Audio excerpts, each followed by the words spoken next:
Ito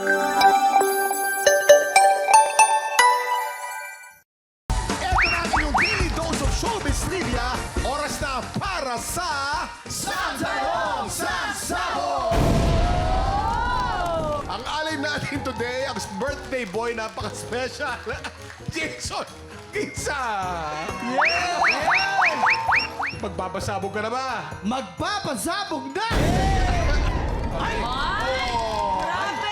Oh. Oh, bali yung pati yung t-shirt, oh. Oh, Jason, ready ka na ba? Ito na. Yes, ready na po. Ito na ang unang Santanong Sansabo! Ang tanong, alin dito ang naging trabaho ni Sam Milby bago pa siya pumasok sa showbiz? Spotter sa bilyaran. Teka muna, wala pa eh. Wala pa eh. A. Waiter. B. Dog walker. Teka lang. Alam namin yan, kuya. Si Sam Milby, kung hindi nyo po natatanong, isa po siyang Dog walker. dog walker. Dog Yes. walker. Kasi minsan niya na akong nailakad. Sinungaling kayo. Bakit? Kasi na-servicean niya na ako. Talaga? Anong service? Sa New York. Umorder ako, nagulat ako. waiter? Lumapit si Sam Milby. Oh. He is a waiter. Nag-service siya sa akin doon. Parang, Nag-serve siya nun. Kasi, Hindi naman siya taga New York. Si Sam is from Ohio. paano mo nasabing Ohio? Eh, hindi naman siya nagja-Japan. Ohio kasama sa... Hindi siya nagja-Japan. Okay, ayos na. Anong sagot mo? Tingin ko. Waiter. Okay, waiter. Ikaw ba ay kabog o sabog? Alumin natin in 5, 4, 3, 2, 1.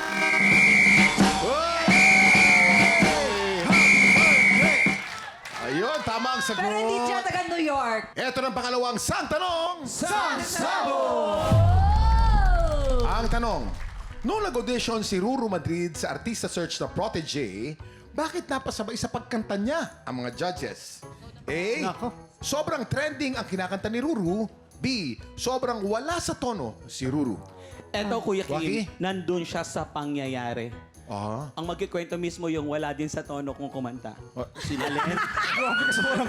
Parang yun yung sagot.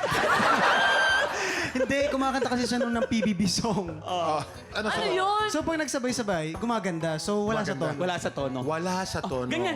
Wala sa tono. Siyempre, mali Girls. kayo. Kailan ba kayo naging tama? Kasi ang tamang sagot, Lagi pala kayo Ikaw mali. ba malapit ka bang tama? kasi ang tamang sagot ay, Nagtitrending. nagtitrending yung kanta, kaya yun yung kinanta niya. Alam ka naman, siyempre, gusto niyo Okay, makitoy-ride. okay, Jason, anong sagot mo? Ang sagot ko dyan, kasi nakasama ko na si Ruro, nag-Christmas party kami sa Black Rider. May tono naman siya kumanta. May tono. Tingin ko, yung nagte-trending, kaya sinabayan siya ng mga tao. Okay. Tingin So, ang sagot mo ay sobrang trending ang Sobrang kinakanta. trending. Ni Ruro. Ay, nako. Ay, Kabog ba o sabog? Sure ako. Alamin natin in 5, 4, 4, 3, 2, 1.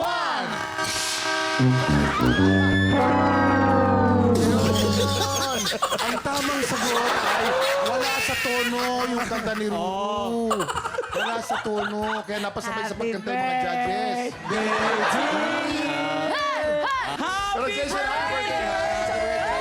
Sabay-sabay. Happy birthday to you.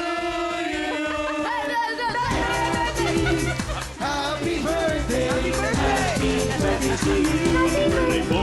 Alam mo, again, happy birthday sa'yo. Mukhang napasaya mo na naman ang ating mga tiktropa dito sa studio.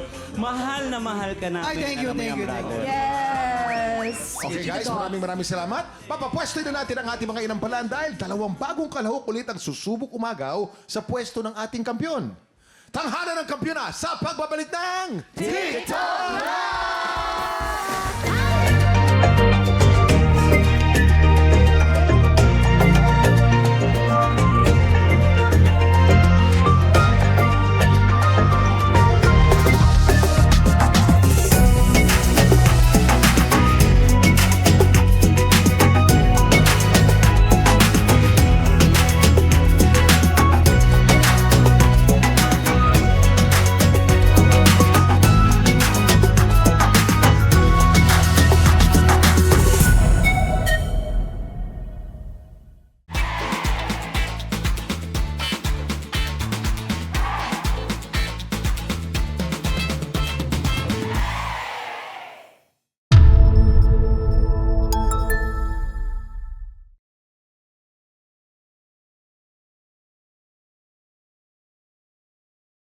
TikTropa, pinanood mo hanggang sa dulo itong video na to? Very good ka! For more happy time, watch more TikTok Clock videos on our official social media pages and subscribe to GMA Network official YouTube channel.